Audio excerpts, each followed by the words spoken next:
www.attableek.com, the reviver of Iman. نحمده ونستعينه ونستغفره ونؤمن به ونتوكل عليه ونعوذ بالله من شرور أنفسنا ومن سيئات أعمالنا من يهده الله فلا مضل له ومن يضلله فلا هادي له ونشهد أن لا إله إلا الله وحده لا شريك له ونشهد أن سيدنا ومولانا محمدا عبده ورسوله صلى الله تعالى عليه وعلى آله وصحبه وأتباعه وأزواجه وذرياته وأهل بيته وأهل طاعته وعلماء أمته أجمعين إلى يوم الدين. أما بعد فأعوذ بالله من الشيطان الرجيم. بسم الله الرحمن الرحيم. والضحى والليل إذا سجى ما ودعك ربك وما قلى وللآخرة خير لك من الأولى ولسوف يعطيك ربك فترضى ألم يجدك يتيما فآوى ووجدك ضالا فهدى ووجدك عائلا فأغنى فأما اليتيم فلا تقهر وأما السائل فلا تنهر وأما بنعمة ربك فحدث. وقال النبي صلى الله تعالى عليه وسلم خير الكلام كلام الله وأحسن الهدي هدي محمد صلى الله عليه وسلم وشر الأمور محدثاتها وكل محدثة بدعة وكل بدعة ضلالة أو كما قال صلى الله عليه وسلم. واجب التکریم حضرات علماء کرام، بزرگوں، بھائیوں، دوستوں، عزیزوں، میں کوئی کرسی تو مقرر تو ہوں نہیں کہ کرسی ٹوٹ جائے اور ہاتھوں کی حرکت بڑی زبردست ہو، بہت جوش ووش کا مظاہرہ ہمارے پاس تو ہے نہیں. حضرت ابو ہریرہ رضی اللہ تعالیٰ عنہ ایک مرتبہ ایک صاحب جمعہ کا خطبہ دے رہے تھے تو حضرت ابو ہریرہ رضی اللہ تعالیٰ عنہ نے فرمایا صاحرا یدیہ قبح اللہ صاحرا یدیہ ما فعل رسول اللہ صلی اللہ علیہ وسلم مثل هذا الا مثل هذا. وہ صحابہ اصل میں خطبے کے درمیان کبھی یوں ہاتھ مار رہے تھے، کبھی یوں ہاتھ مار رہے تھے، کبھی یوں کرسی پر چھاڑ رہے تھے جیسے بعضوں کی عادت ہوتی ہے. حضرت ابو ہریرہ نے فرمایا اللہ اس کے ہاتھوں کو توڑے،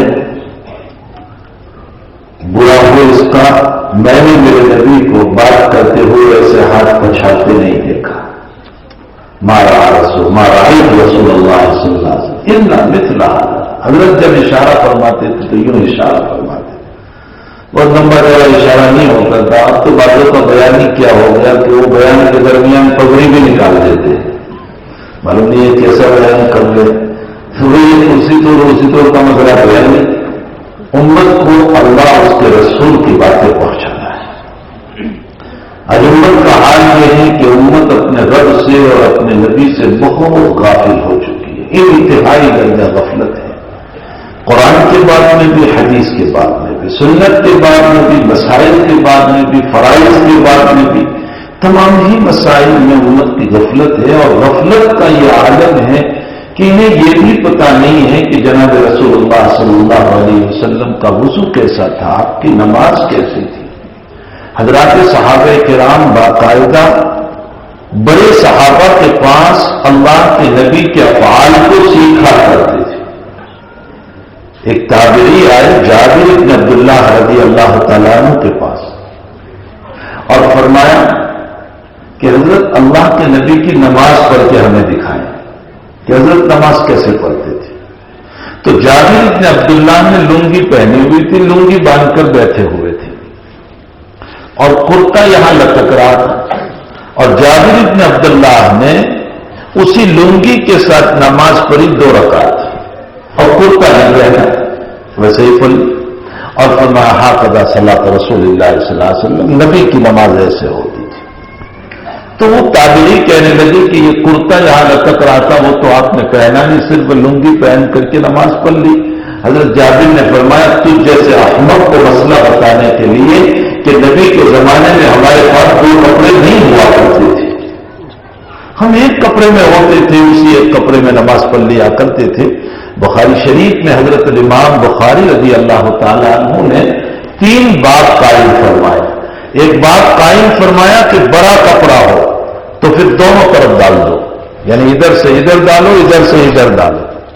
اور اوسط درجے کا کپڑا ہو تو فرمایا کہ یوں کپڑا لے لو اور یہاں باندھ لو. روایت میں آتا ہے کہ جیسے تم چھوٹے بچوں کو کپڑا یہاں لٹکا دیا کرتے ہو تاکہ اس پر کوئی چیز کھانے کی نہ گرے، صحابہ کرام اس طرح وہاں کپڑا باندھ لیا کرتے تھے اور یہاں کانٹا لگا دیا کرتے تھے تاکہ سطر نہ کھلے. اور اس زمانے میں عورتیں بھی آتی تھی نماز پڑھنے کے لیے مسجد میں، تو حضرت نے عورتوں کو کہہ رکھا تھا کہ تم لوگ سجدے سے سر بعد میں اٹھانا جب مرد بیٹھ جائیں تب، اس لیے کہ کہیں کسی کے سطر پر تمہاری نظر نہ پڑے. وجہ اس کی یہ ہے کہ کچھ صحابہ وہ تھے کہ جن کے پاس اتنا بھی کپڑا نہیں ہوتا تھا، بس صرف سطر چھپانے کا یہاں سے لے کر یہاں تک کا کپڑا ہوتا تھا اور اسی میں ان کی زندگیاں پوری ہو گئی. لیکن ان کو فخر تھا کہ اللہ نے ایمان دیا ہے. ان کو دولت پہ فخر نہیں تھا، ان کو کاروبار اور مکانوں پر فخر نہیں تھا، ان کو فخر تھا کہ اللہ نے ہم کو ایمان دیا. عبد الرحمن بن عوف رضی اللہ تعالیٰ عنہ کی روایت ہے بخاری شریف میں، فرمایا کہ روزے دار ہوتے تھے عبد الرحمن، اور جب کھانا لایا جاتا تھا افطاری کے لیے تو آپ یوں فرماتے تھے کہ میرے کچھ بھائی دنیا سے روانہ ہو گئے اور اس عالم میں روانہ ہوئے کہ ان کو پورا کفن بھی نصیب نہ ہوا. اور فرمایا میرا بھائی مصعب بن عمیر مکہ کا مالدار ترین بچہ، مالدار ترین، لیکن نبی کے خاطر، دین کے خاطر، ایمان کے خاطر ہجرت کی. اور جب ہجرت فرمائی تو باپ نے سب کچھ چھین لیا اور غربت کے عالم میں آپ مدینے پہنچے. حضرت نے بہت پیار سے فرمایا مصعب کو، مصعب کوئی حرج نہیں، دنیا ہی تو گئی، دین تو لے گیا ہے. اللہ نے جملہ ہمیں بھی نصیب فرمایا. دنیا ہی تو گئی، دین تو نہیں گیا. حضرت مصعب احد میں شہید ہوئے. میرے بھائیوں احد میں جاتے ہو تو وہاں 2 قبریں ہیں، حضرت حمزہ رضی اللہ تعالیٰ عنہ اور مصعب بن عمیر رضی اللہ تعالیٰ. مصعب کی شہادت احد میں ہوئی. جب شام کو نعشیں دیکھی گئی تو مصعب کی نعش بھی تھی اور شہید کو انہی کے کپڑے میں دفنایا جاتا ہے تو ان کے بدن پر ایک ہی چادر تھی. صحابہ نے فرمایا یا رسول اللہ، ہم وہ چادر اگر کھول لیں جو سطر پر ہے اور اس کو لمبی کر کے اس کے اندر ہم سلا دیں مصعب کو تو سر ڈھانپتے ہیں تو پاؤں کھل جاتے ہیں اور پاؤں ڈھانپتے ہیں تو سر کھل جاتا ہے. چھوٹی ہے، ہم کیا کریں حضرت؟ تو حضرت نے فرمایا سر ڈھانپو، کپڑا اوپر سے لو، اس لیے کہ سر معذر ہے، اور پاؤں کھلے چھوڑ دو اور اس پر گھاس ڈال دو. عبد الرحمن بن عوف مصعب کو یاد کرتے تھے اور فرمایا اللہ تیرا وہ بندہ دنیا سے اس عالم میں گیا کہ ایمان کے بعد دنیا سے کچھ نہیں لیا، اور یہ اللہ تو نے ہم کو بہت دنیا دی، کہیں ایسا نہ ہو کہ ہماری نیکیوں کا بدلہ تو نے یہی نہ دے دیا ہو اور آخرت میں کچھ نہ ہو. یہ جملہ ہماری کمر توڑ دیتا ہے. یہ جملہ جو ہے نا ہماری کمر توڑ دیتا ہے. ہمیں بھی چاہیے کہ ہم اس بات سے ڈرتے رہیں کہ کہیں ایسا نہ ہو کہ اللہ نے سب کچھ ہمیں یہی نہ دے دیا ہو اور آخرت میں ہمارے لیے کچھ نہ ہو. اللہ تعالیٰ ہماری دنیا بھی بہتر بنائے، ہماری آخرت بھی بہتر بنائے. اسی لیے نبی علیہ السلام نے امت کو دعا سکھائی، ربنا آتنا فی الدنیا حسنہ وفی الآخرۃ حسنہ وقنا عذاب النار. یا اللہ میری دنیا بھی بہتر بنا اور میری آخرت بھی بہتر بنا. صرف دنیا بہتر بن جائے آخرت نہ بنے کوئی فائدہ نہیں، اور آخرت بن جائے دنیا کے اندر کچھ نہ ملے ایک درجے میں ٹھیک ہے. لیکن نبی کا کلام یہ بتا رہا ہے کہ بعض مرتبہ دنیا کی فقیری انسان کو کفر تک پہنچا دیتی. ابو نعیم نے کتاب الحلیہ میں روایت نقل فرمائی، قاد الفقر یقول کفرا. یہ ابو نعیم نے روایت نقل کی ہے اور یہ روایت درجہ حسن کی ہے. قاد الفقر یقول کفرا، فرمایا کہ کہیں تیرا فقر جو ہے تجھے کفر تک نہ پہنچا دے. اس لیے ہمیں تو یہی دعا کرنا ہے کہ اللہ دنیا بھی بہتر بنا آخرت بھی بہتر بنا. وہ لوگ تھے صحابہ کرام کہ جو یوں کہہ سکتے تھے کہ اللہ دنیا نہ ہو تو نہ ہو لیکن آخرت ہماری بہتر بن جائے. ہم ایسے اتنے زیادہ توکل والے اور اتنا پختہ ایمان والے ہم نہیں ہیں. اس لیے ہمیں نبی نے وہ دعا سکھائی ربنا آتنا فی الدنیا حسنہ وفی الآخرۃ حسنہ وقنا عذاب النار. امام غزالی رحمۃ اللہ علیہ کے پاس کوئی صاحب تشریف لائے اور فرمایا حضرت نکاح نہیں ہو رہا ہے تو دعا بتائیے. فرمایا ربنا آتنا فی الدنیا حسنہ وفی الآخرۃ حسنہ پڑھتے رہو اللہ تعالیٰ اچھی بیوی نصیب کر دے گا. کسی نے کہا حضرت مکان نہیں بن رہا دعا بتائیں. فرمایا ربنا آتنا فی الدنیا حسنہ وفی الآخرۃ حسنہ پڑھتے رہو. کسی نے فرمایا کہ حضرت میرا سفر کا مسئلہ ہے لیکن کچھ مسائل حل نہیں ہو رہے. فرمایا ربنا آتنا فی الدنیا. تو شاگرد نے فرمایا حضرت ایک ہی گولی سے آپ کو دے دی جا رہے ہیں. جیسے بعض ڈاکٹر ہوتے ہیں نا کالی پیلی ایک ہی طرح کی گولیاں سب کو دیتے رہتے ہیں تو حضرت آپ کو ایک ہی طرح کی گولیاں دیتے جا رہے ہیں. فرمایا کہ نبی نے یہ کہا ہے کہ اس سے جامع دعا کوئی ہوگی. بخاری شریف میں ہے اس سے جامع دعا کوئی نہیں. اس میں بیوی بھی ہے مکان بھی ہے کاروبار بھی ہے مکان بھی ہے سب کچھ حق تعالیٰ جل شانہ نے اس دعا کے اندر رکھا ہے. لیکن افسوس یہ ہے کہ ہمیں تو دعا مانگتے بھی نہیں آتا. دعا کے آداب ہے دعا کے اصول ہے.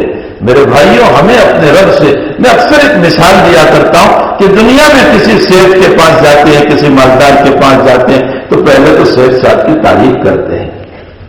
حضرت آپ ایسے ہیں فلاں ہے فلاں ہے فلاں ہے چنا ہے چنی ہے ڈبل پیسہ سنگل پیسہ نہ معلوم کتنی تعریف کے پہاڑ باندھ دیتے. اور پھر جا کر کے ہم اپنا مقصد اس کے سامنے رکھتے ہیں کہ مجھے یہ ضرورت ہے میں آپ کے پاس ضرورت کے لیے آیا.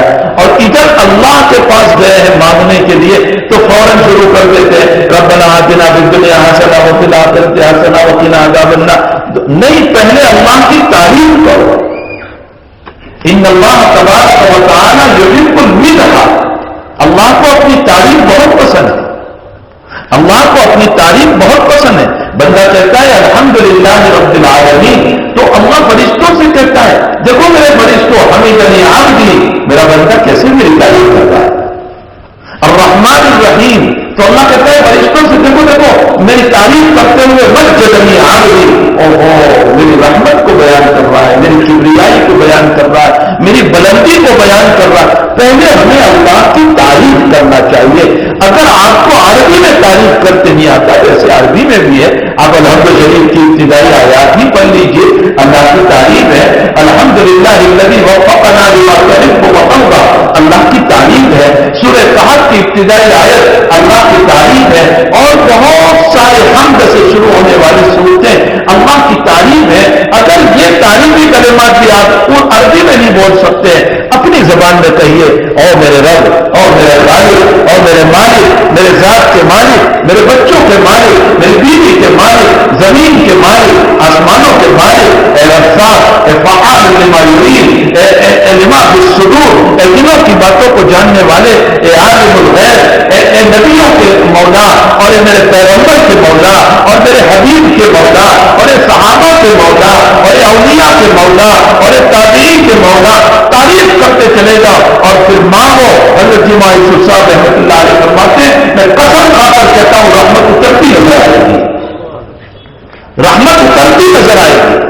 پہلے تعریف تو اللہ کی کرو. ہم نے تو ویسے ہی اللہ سے مانگنا شروع کر دیا.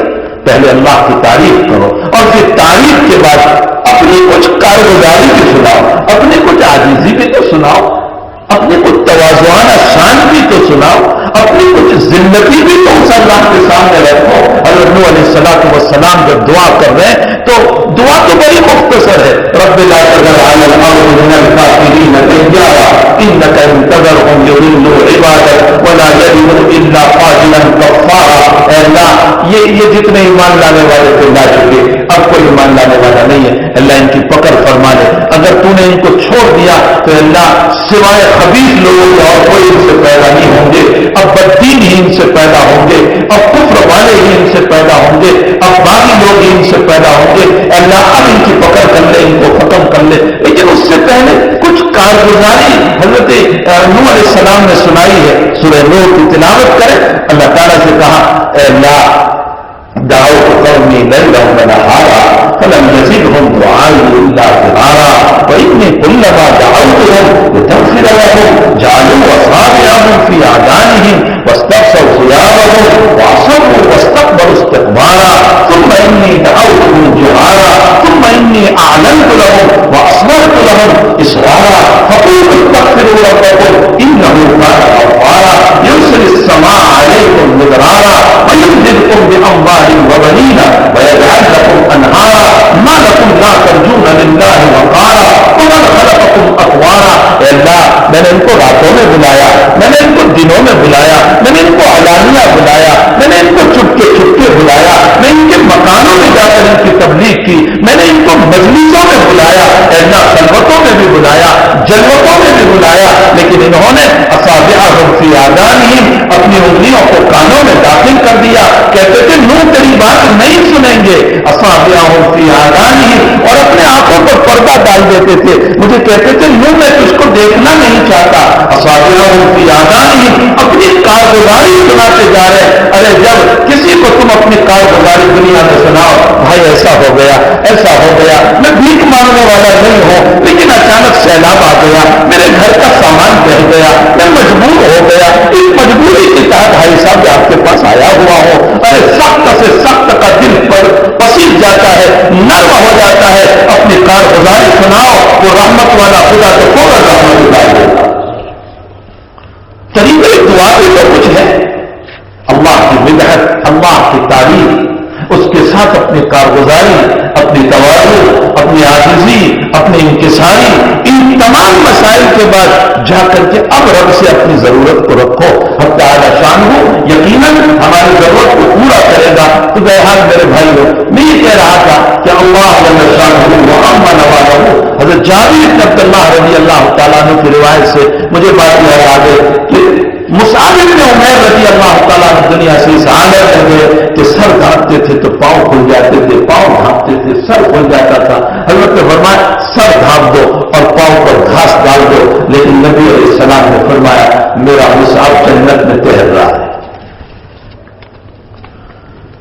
وہ ان کی باتیں تھی, وہ ان کی باتیں تھی. ہمیں تو یہ کہنا ہے ربنا آتنا فی الدنیا حسنہ وفی الآخرۃ حسنہ. ہمیں تو دونوں ہی مانگنا ہے, اس لیے کہ کہیں ایسا نہ ہو کہ دنیا کی فقیری ہمیں کفر تک نہ پہنچا. اور ہیں ایسے واقعات ہیں یقیناً کہ جن کی فقیریوں نے ان کو ایمان سے نکال دیا, جن کے فقر کی بنیاد پر وہ ایمان سے نکل گئے. مجھے ایک بات یاد آئی کہ نبی علیہ الصلوۃ والسلام مال تقسیم فرما رہے تھے. ویسے میرے بھائیوں, حق تعالی شانہ نے اور اس کے پیغمبر نے اس امت کو بیٹھ کر کھانے والی بھی بنائی, کام کرنے والی امت بنائی. ہمیں یہ نہیں کہا بیٹھے بٹھائے رہو, ہمیں کام کرنے والا بنایا. حکیم ابن حزام نے نبی سے مانگا, ایک مرتبہ دیا, پھر دیا, پھر مانگا, پھر دیا, چوتھی مرتبہ فرمایا یا حکیم ان المال حلوۃ خضرۃ. حکیم مال وہ میٹھا بھی ہے اور پکا بھی ہے. ہائے ہائے, نبی کے الفاظ کو دیکھو کیسے نبی لفظ استعمال کرتے ہیں. جو چیز حلوۃ میٹھی بھی ہو, خضرۃ پکی بھی ہو, تو وہ چیز جلدی بھی رہ جاتی ہے, کیڑے پڑ جاتے ہیں. فرمایا حکیم یہ مال تو جو ہے میٹھا بھی ہے اور پکا بھی ہے, اسی طرح مانگتے رہو گے زندگی بگڑ جائے گی, کچھ کام کرنے والے بنو. تو حکیم نے فرمایا اللہ کے حبیب ہاتھ لائیے, میں بیٹھ کرتا ہوں, آئندہ میں کبھی نہیں مانگوں گا. دور صدیقی میں صدیق اکبر نے بیت المال کے اندر سے, صحیحین کی روایت ہے, بیت المال میں ان کا جو حصہ تھا اس کو دینے کے لیے بلایا کہ حکیم لے جاؤ. فرمایا نہیں, ایک مرتبہ میں نے قسم کھا لی ہے اس لیے بیت المال سے بھی نہیں لوں گا. حالانکہ وہ حق تھا. عمر نے اپنے دور میں بلایا, فرمایا لے جاؤ. فرمایا نہیں, میں نے قسم کھائی ہے نہیں لوں گا. تو حضرت عمر نے دو آدمی کو بلایا اور فرمایا تم گواہ رہو, میں دینا چاہتا ہوں, حکیم نہیں لے رہے, میں دینا چاہتا ہوں. قیامت کے دن عمر کی پکڑ نہ کرنا. عمر کی فراست, عمر کی ذہانت. نبی نے ویسے ہی تھوڑے کہہ دیا تھا لو کان بعدی نبی لکان عمر, میرے بعد سلسلے نبوت اگر چلتا تو عمر نبی ہوتا. وہ عمر کی فراست جو عطا فرمائی تھی, یہ چائلڈ بینیفٹ بہت سے لوگ کود رہے ہیں اور یوروپ والے نے جاری کیا، یوروپ والے یا بہت سارے فورن والے کہتے ہوں گے ہماری کنٹری میں ہوں تمہاری جگہ میں، ہماری کنٹری میں تو چائلڈ بینیفٹ ملتا ہے، بچہ پیدا ہوتا ہے بالکل ماں کے پیٹ میں ہوتا ہے سب سے ملتا ہے، وہ کینیڈا والے بھی بھول رہے ہیں چائلڈ بینیفٹ ہمیں ملتا ہے۔ ارے یہ کیا چائلڈ بینیفٹ دیں گے، یہ تو حضرت عمر نے جاری کیا تھا، یہ عمر کی دین ہے۔ بخاری شریف میں ایک عجیب واقعہ ہے کہ ایک صاحب آئے ایک بچہ لے کر اور حضرت عمر سے فرمایا کہ حضرت یہ بچہ لکیت ہے، گرا پڑا بچہ ہے، راستے میں پڑا ہوا تھا، میں اٹھا کر لے آیا، میں چاہتا ہوں میں کفالت کروں۔ حضرت عمر یہ سمجھے کہ یہ بچہ اسی کا ہے لیکن یہ ڈبل بینیفٹ لینا چاہتا ہے، تو حضرت عمر نے یوں فرمایا اصل ہوا ہے وہ تھا، یہ کہاوت تھی عرب میں، جیسے اپنے وہاں بھی بہت ساری کہاوتیں، بہت ساری کہاوتیں اپنے بولتے ہیں گجراتی میں اردو میں، بنیے سے سیانہ باولا بولتے ہیں، بنیے سے سیانہ باولا۔ میں نے آج ہی بچوں کو ایک مسئلہ آیا ابواب الجمعہ میں، چلیے وہ میں تمہیں بھی سنا دوں۔ بعض لوگ اس وقت کہہ رہے ہیں جمعہ کا خطبہ جو ہے اردو میں ہونا چاہیے، وہ اتنا سمجھ میں نہیں آتا، کوئی کہتا ہے انگلش میں ہونا چاہیے۔ ائمہ اربعہ کے وہاں متفق علیہ فیصلہ ہے کہ خطبہ عربی ہی میں ہوگا۔ حضرت الامام ابو حنیفہ کا مسلک، صاحبین کا مسلک، امام مالک سے ابن قدامہ نے نقل فرمایا کہ اگر تم نے کسی اور زبان میں خطبہ دیا تو تمہاری جمعہ کی نماز ہی نہیں ہوگی، امام مالک فرماتے۔ امام شافعی رحمۃ اللہ علیہ کے وہاں امام نووی نے نقل کیا ہے کہ کسی اور زبان میں خطبہ نہیں دیا جا سکتا۔ امام احمد ابن حنبل سے المغنی میں ابن قدامہ نے نقل کیا کہ حنبلیوں کے وہاں بھی کسی اور زبان میں خطبہ نہیں ہو سکتا، خطبہ عربی ہی میں ہوگا۔ اس کے دلائل ہیں، اب اس وقت میں آپ کو بخاری نہیں پڑھا رہا ہوں کہ وہ دلائل تمہیں دوں، میں ایک موٹی سی دلیل تمہیں دوں۔ حق تعالیٰ جل شانہ نے قرآن کریم میں فرمایا اذا نودی للصلاۃ من یوم الجمعہ فاسعوا الی ذکر اللہ۔ حضرت اقدس تھانوی رحمۃ اللہ علیہ فرماتے ہیں الی تذکیر اللہ فرمایا، الی ذکر اللہ فرمایا ہے، معلوم ہوتا ہے جمعہ کا خطبہ ذکر ہے، تذکیر اور وعظ و نصیحت نہیں ہے۔ ہاں وعظ و نصیحت اور زبان میں کیا کرو، اللہ کا ذکر ہے یہ۔ اسی لیے اگر خطیب نے خطبہ دینے والے نے اپنے جمعہ کے خطبے کے اندر کوئی نصیحت نہیں فرمائے، صرف یہ کہا اس نے الحمدللہ حمدا کثیرا کما امر واشهد ان لا الہ الا اللہ واشهد ان محمدا عبدہ ورسولہ صدق اللہ العظیم، خطبہ ہو گیا۔ یہ ذکر ہے، قرآن نے ذکر کا لفظ استعمال کیا اور ذکر ہمیشہ عربی میں ہوگا۔ اگر ذکر کو اور زبان میں کرنے جاؤ گے تو پھر نماز بھی اور زبان میں پڑھنا ہوگا، اقیم الصلاۃ لذکری، نماز میں بھی ذکر ہی ہے تو پھر نماز کے اندر بھی اور زبان میں قرآن پڑھنا شروع کر دو۔ اگر نماز میں اللہ کا ذکر غیر عربی میں نہیں ہو سکتا ہے تو پھر جمعہ کا خطبہ بھی غیر عربی میں نہیں ہو سکتا۔ اور صحابہ کے زمانے میں مختلف ممالک فتح ہوئے، رومن امپائر فتح ہوا، ایران فتح ہوا، ایران کے اندر پرشین فارسی زبان بولی جاتی تھی، رومن کے اندر سریانی اور ترکی زبانیں بولی جاتی تھی۔ صحابہ کرام وہاں گئے، ان کی زبان ترکی و ترکی نہیں جانتے تھے صحابہ، لیکن صحابہ نے عربی ہی میں خطبہ دیا، عربی ہی میں خطبہ دیا۔ اس پر میں نے بچوں کو کہا کہ صحابہ زیادہ سمجھدار تھے یا تم زیادہ سمجھدار، جو اس وقت کے لوگ کہہ رہے ہیں۔ اس پر میں نے کہاوت سنائی کہ بنیے سے سیانہ باولا، بنیے سے زیادہ تجارت کرنے والا کوئی، اچھا جاننے والا کوئی نہیں، اور اگر کوئی دعویٰ کرے کہ میں بنیے سے اچھا تاجر ہوں تو وہ باولا ہے۔ میں نے کہا صحابہ سے زیادہ اگر کوئی علم کا دعویدار ہے تو وہ باولا ہے۔ صحابہ جو چیز سمجھ سکتے تھے تم کیا سمجھو گے؟ انہوں نے نزول قرآن کو دیکھا، انہوں نے اترتی ہوئی وحی کو دیکھا، انہوں نے چلتے ہوئے محمد کو دیکھا، انہوں نے لیٹتے اور سوتے ہوئے جناب رسول اللہ صلی اللہ علیہ وسلم کو دیکھا، ان کے اوپر اترتی ہوئی کیفیت وحی کو دیکھا۔ وہ ہم کیا سمجھیں گے جو صحابہ کرام نے دین کو سمجھا؟ اسی لیے ہم ہماری شریعت کی بنیاد اصل جو ہے وہ حضرات صحابہ کرام ہے. اس لیے صحابہ کے ہاتھوں اگر کوئی قصور بھی ہوا ہے تو ہمارا عقیدہ ہے اللہ نے کروایا ہے اور ہم جو گناہ کرتے ہیں وہ شیطان سے کرتے ہیں. یہ فرق ہے ہمارے اور صحابہ میں.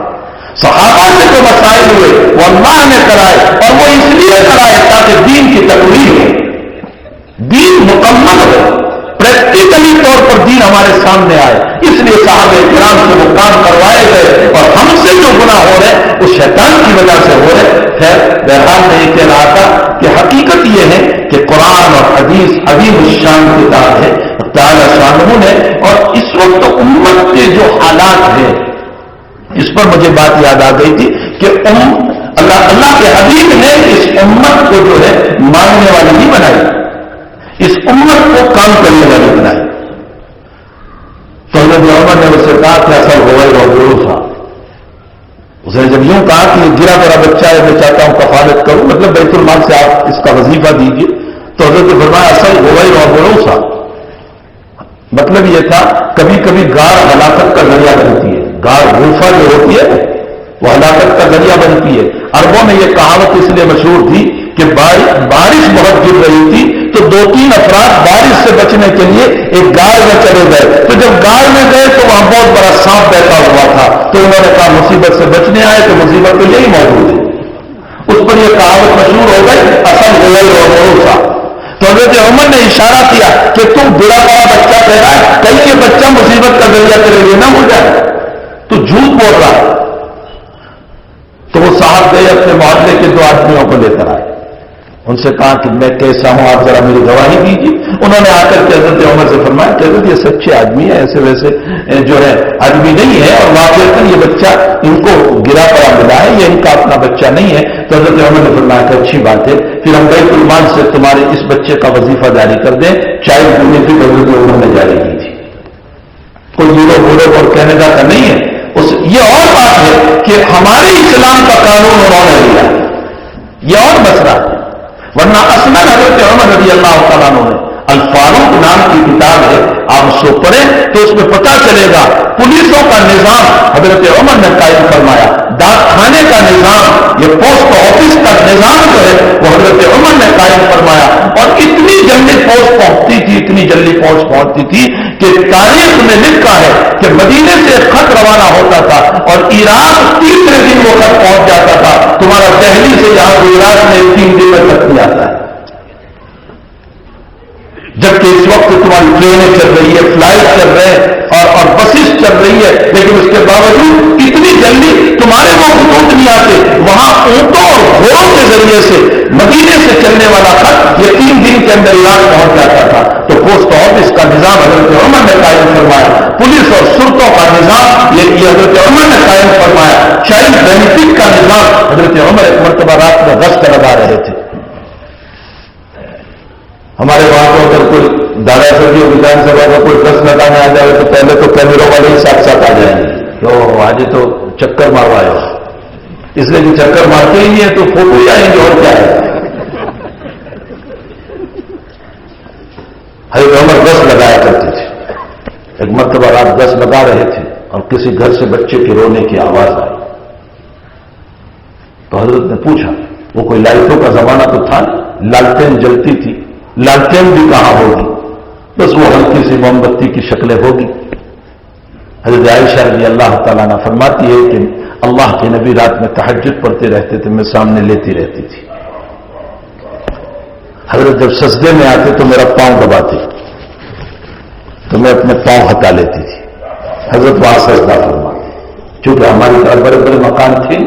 آج بھی دیکھ لو حضرت جس حجرہ شریفہ میں آرام فرمائے, یہی تو حضرت عائشہ کا کمرہ تھا. فرمایا حضرت سجدے میں آتے تو میرا پاؤں دباتے. ہم حنفیوں نے کہا کہ مس سے مراد سے وضو نہیں ٹوٹتا. دیکھیے جب یہ تو مولوی لوگ جانتے ہیں کہ مس سے مراد سے وضو نہیں ٹوٹتا, ورنہ یہاں پر پاؤں دبانے سے وضو ٹوٹ جانا چاہیے تھا. امام نووی رحمۃ اللہ علیہ خاموں کا بحث کرنے لگ گئے کہ وہ تو کپڑے کے ساتھ تھا. ہم نے کہا رات میں کپڑا پاؤں پہ رہتا کہاں ہے. بہرحال مس سے مراد کا مسئلہ ہے. تو فرمایا کہ حضرت میرا پاؤں دباتے تھے, میں اپنے پاؤں کو سمیٹ لیتی تھی. حضرت وہاں سجدہ فرماتے تھے. تو کسی نے سوال کیا کسی نے کیا؟ آپ کے بھانجے عروہ نے سوال کیا. فرمایا خالہ جان حضرت جب سجدے میں تشریف لاتے تھے تو آپ کو پتہ نہیں چلتا تھا. فرمایا بیٹے ہمارے گھروں میں چراغ کہاں تھے، تیل کہاں تھا ہمارے پاس. یہ کس کی میں بات کر رہا ہوں؟ اس آقا صلی اللہ تعالی علیہ وسلم کی جس کی وجہ سے کائنات کا وجود ہوا، اس آقا کے گھر میں تک جلانے کے لیے تیل نہیں تھا. اور افسوس سب افسوس کہ اسی آقا کے نام پر آپ ہزاروں قسم کی روشنیاں روشن کی جاتی ہیں. کیا اتنے پیسے تم کسی غریب کو نہیں دے سکتے؟ کیا کسی میں میلاد آ گئی ساری؟ شریعت پوری اٹھا کر کے ہمیں دکھا دے کہ میلاد شریف کا یہ طریقہ اگر کسی نے اپنایا ہو، اور وہ بھی میلاد شریف کے موقع پر جو کمکمے اور لائٹیں روشن کی جاتی ہے چوری کا ہوتا ہے مال. وہ تھمبوں سے کھینچی جاتی ہے، وہ چوری کا مال. گورنمنٹ کا مال ہے تو کیا ہوا؟ چوری کی ہدایت نہیں ہو سکتی. اس لیے کہ گورنمنٹ کا مال نہیں ہے، پوری پبلک کا مال ہے. تو ہم نے پبلک کے مال کو چوری کیا. کیا میرے آقا نے ہم کو یہ طریقہ بتایا؟ میلاد شریف ہم کیا بناتے ہیں؟ تو حضرت عائشہ فرماتی ہے کہ بھانجے ہمارے گھروں میں کہاں تیل تھا کہ ہم رات بھر چراغ جلاتے. اور دوسری بات یہ ہے کہ حضرت تو بہت لمبا قیام فرماتے تھے، تو اتنی دیر میں کہاں بیٹھا ہوئے تھے؟ میرے کہنے کا مطلب یہ ہے کہ حضرت عائشہ رضی اللہ خود اس مکان کا حال یہ ہے جہاں جناب رسول اللہ صلی اللہ علیہ وسلم تشریف فرمائے. تو رات 10 پہ لگا رہے تھے، ایک مکان سے بچے کے رونے کی آواز آئی. حضرت نے فرمایا کیوں رو رہا ہے بچہ؟ فرمایا میں نے اس کو دودھ چھڑایا ہے. تو فرمایا کیوں دودھ چھڑایا؟ ابھی چھوٹا بچہ ہے، عمر کتنی ہوئی؟ کہا 1 سال کا ہوگا. تو کہا اتنے جلدی تم نے دودھ چھوڑا دیا؟ کہاں عمر نے اصول بنایا ہے کہ جو بچہ دودھ چھوڑ دے اسی کو چائلڈ بینیفٹ دیا جائے. تو میں نے بچے کو جلدی دودھ چھڑا دیا تاکہ چائلڈ بینیفٹ جاری ہو جائے. حضرت عمر رو پڑے اور فرمایا نہ معلوم میرے اس قانون کی وجہ سے کتنے بچے تڑپ تڑپ کر مرے ہوں گے. صبح ہی کو آپ نے اعلان کیا کہ کوئی اپنے معصوموں کا دودھ نہ چھڑائے، میں پیدا ہوتے ہی چائلڈ بینیفٹ جاری کر دوں گا. عمر کی فراست، عمر کی ذہانت. تو حکیم ابن حزام رضی اللہ تعالیٰ عنہ کو فرمایا تمہارا جو ہے بیت المال کا وظیفہ ہو جائے. انہوں نے کہا نہیں، میں نے بیٹھ کے میں نہیں لوں گا. فرمایا 2 آدمی کو گواہ رہو تاکہ قیامت میں میری پکڑ رہے. حضرت حکیم نے پوری زندگی پھر کبھی کسی سے نہیں مانگا. ایک صحابی کو فرمایا نبی کریم صلی اللہ علیہ وسلم نے کداری کڑھائی جنگل میں جاؤ، لکڑیاں کاٹو اور مارکیٹ میں لا کر لکڑیاں بیچو. اس میں بھی زندگی ہے، مانگنے میں بھی زندگی ہے، لیکن اس زندگی کے مقابلے میں یہ زندگی اچھی ہے. حضرت نے عجیب جملہ آگے ارشاد فرمایا مانگو گے کوئی دے گا یا نہیں دے گا، اور دے گا تو بھی بات میں ضرور کرے گا. آج کا تو مزاج ہی ہے مول صاحب نے 500 روپیہ آپ لا، پھر یہ کہیں گے مول صاحب کو میں نے 500 روپے دیے تھے. اس کے مقابلے میں چھوٹا موٹا کاروبار کر لو. اس میں اچھا ہے کہ کسی کے سامنے ہاتھ نہ پھیلانا پڑے. ایک صحابی رضی اللہ تعالیٰ عنہ کو اللہ کے نبی نے فرمایا کہ گھاس کاٹ کر لاؤ اور مدینے کی مارکیٹ میں گھاس بیچو، یہ تمہارے لیے بہتر ہے. اس امت کو مانگ کر کھانے والے نہیں بنایا، کسی کے زکات پر پلنے والے نہیں بنایا، کسی کے صدقات پر ہمیں پلنے والے نہیں بنائے، ہمیں اپنے پاؤں پر کھڑے رہ کر کھانے والے بنائے ہیں. صدیق اکبر خلیفہ بنے تو فرمایا اے لوگوں تم جانتے ہو کہ ابو بکر تجارت کرتا تھا. صدیق اکبر تاجر تھے، عطر کے تاجر تھے، کپڑوں کے تاجر تھے. فرمایا تم جانتے ہو کہ ابو بکر تجارت کرتا تھا، لیکن امت کی ذمہ داری کی وجہ سے اپنے تجارت میں نہیں جا سکتا ہوں. اگر تم لوگوں کی اجازت ہو تو میں بیت المال کے بقدر ضرورت لے لیا کروں گا. سارے لوگوں نے فرمایا کہ اگر آپ کو اجازت ہے، بالکل آپ اپنا پورا ٹائم اسی میں لگا رہے امت کے لیے تو یقیناً آپ کو اجازت ہے. لیکن اس میں بھی حال یہ ہوا کہ بہت تھوڑا لیا، لیکن اس میں بھی جب بچ گیا اور بیوی نے تھوڑا سا بچا لیا تو سال کے اخیر میں کہا کہ اتنا بھی زیادہ ہے، اس میں بھی کم کر دیتا ہوں.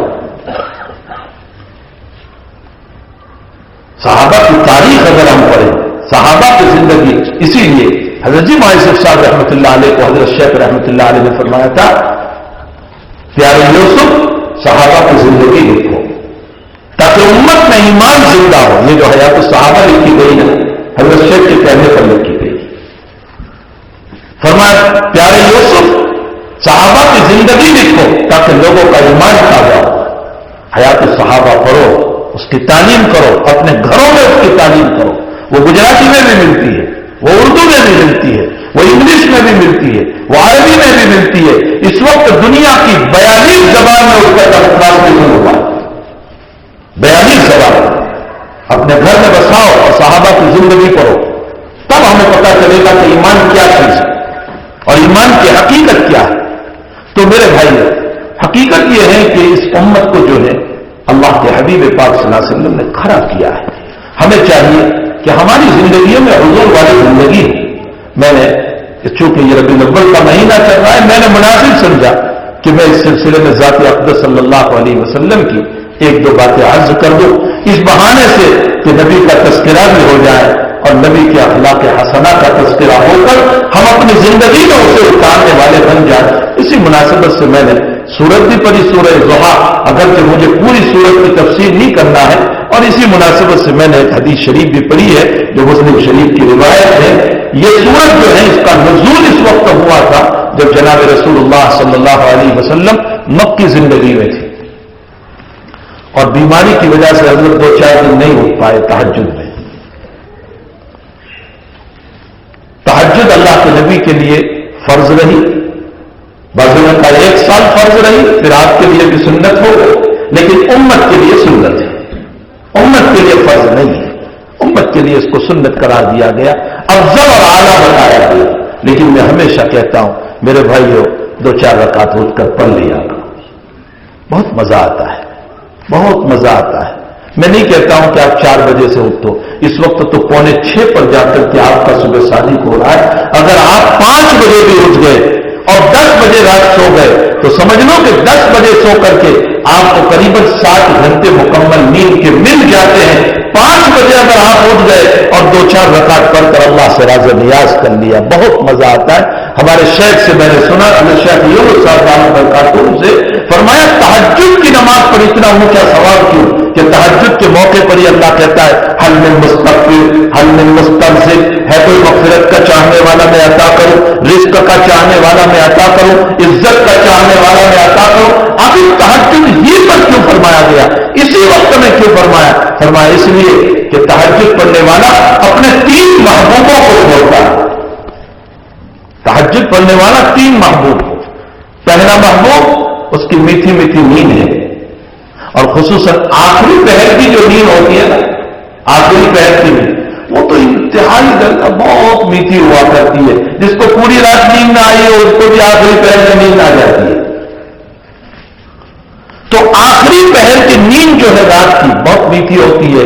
اس نے اپنے ایک محبوب کو قربان کیا. دوسرا، ٹھنڈی کا زمانہ ہے، لحاف اوڑھ کر سونے کا بڑا مزہ آ رہا تھا، اس نے لحاف کو بھی ڈالا. دوسرا محبوب فرمایا بیوی کی گود میں سونے پر مزہ آ رہا تھا، اس نے بیوی کی گود کو بھی چھوڑا. تیسرا محبوب، اس نے اپنے 3 محبوبوں کو چھوڑا. تو اللہ کہتا ہے جب تو نے 3 محبوب میرے لیے قربان کیے تو اب میں تیرے لیے اپنی رحمتوں کو قربان کرتا ہوں.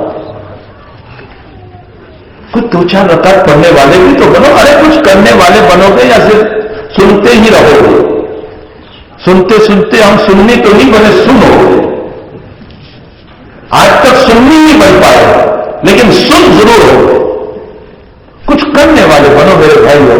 یہ دنیا تو ویسے ہی ہماری چل رہی ہے، جوان بھی مر رہا ہے، بوڑھا بھی مر رہا ہے، عورت بھی مر رہی ہے، مرد بھی مر رہا ہے. ہر ایک کو اس دنیا کو چھوڑ کر جانا ہے. نہیں دیکھو نا یہ ابھی کتنے میسج پر میسج جنید جمشید کا جو انتقال ہوا، جوان آدمی ہے، اللہ کا پیارا ہو گیا.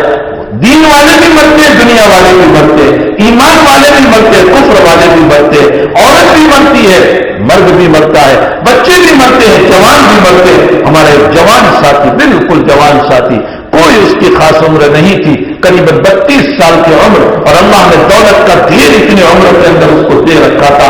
باپ کی میراث خوب ملی، کاروبار اس کا خوب اعلیٰ درجے کا تھا، لیکن کینسر ہوا اور 6 6 مہینے میں دنیا سے پیارا ہو گیا.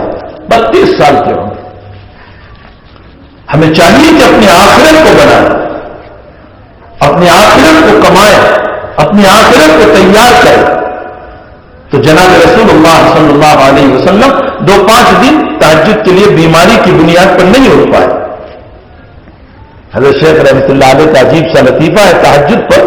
فرمایا میرا مشکات کا زمانہ تھا. شیخ فرماتے میرا مشکات کا زمانہ تھا اور میں نے اپنے والد صاحب حضرت مولانا یحییٰ صاحب رحمۃ اللہ علیہ سے یوں کہا کہ ابا جی تہجد فرض ہے, یعنی ہم پر فرض ہے, امت پر. تو میرے والد صاحب نے مجھے فوراً یہ کہا کہ تب تو اور تیرا شیخ تم 2 ہی جنت میں جاؤ گے, ہم سب جہنم میں جائیں گے. شیخ سے مطلب حضرت مولانا خلیل احمد صاحب سہارنپور, اس لیے کہ تم دونوں تہجد پڑھتے ہو, ہم نہیں پڑھتے, تو مطلب تم فرض ادا کر رہے ہیں اور ہم ادا نہیں کر رہے ہیں, تو تم جنت میں جاؤ گے, ہم جہنم میں جائیں گے. فرمایا ابا جی کا یہ جملہ میرے کان میں آج تک یاد ہے اور مجھے مسئلہ معلوم ہو گیا کہ امت کی یہ سنت ہے. بچپن کا زمانہ حضرت شیخ بیان کرتے ہیں کہ میری 4-5 سال کی عمر تھی اور میری ماں نے چھوٹا سا تکیہ بنا دیا تھا مجھے. تو ابا جی نے ایک مرتبہ مجھے کہا بیٹے زکریا تکیہ لاؤ. تو میری زبان سے یہ نکلا ابا جی میرا تکیہ لاؤ. بچے ہوتے ہیں, کہا میرا تکیہ لاؤ. ابا جی نے قریب بلایا اور زور سے رخسار پہ تھپڑ مارا اور کہا ابھی سے تیرا اور میرا کر رہا ہے, نہ تیرا ہے نہ میرا ہے, سب اللہ کا. فرمایا ابا جی کا یہ سبق 5 سال کی عمر میں دیا گیا. حضرت شیخ فرماتے آج میری 70 سال کی عمر ہو گئی, 70 سال کی, میں نے کسی چیز کو اپنی نہیں سمجھی, سب اللہ کی سمجھی.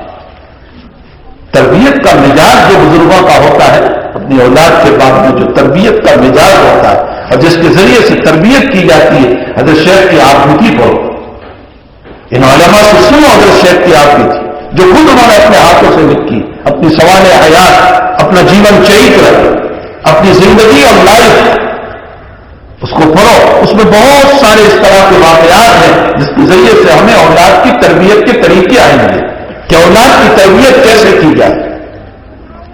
تو خیر میں یاد کر رہا تھا کہ 2-5 دن حضرت اٹھ نہیں پائے.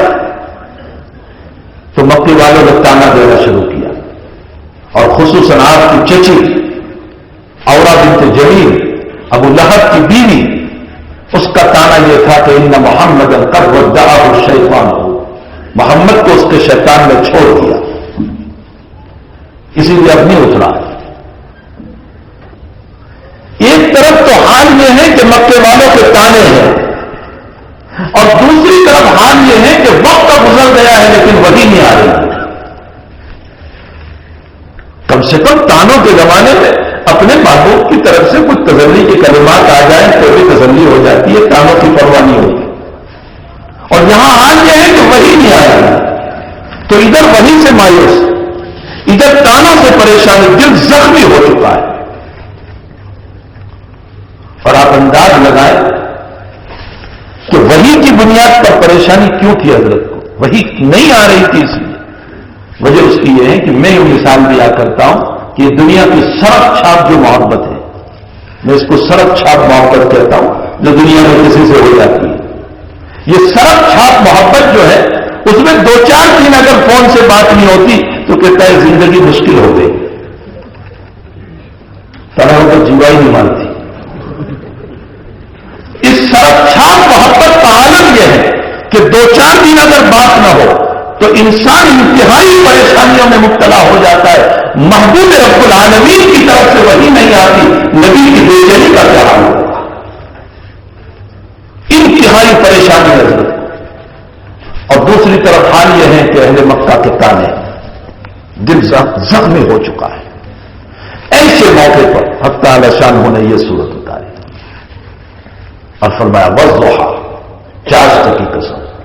چاشت کا وقت بڑا قیمتی ہے.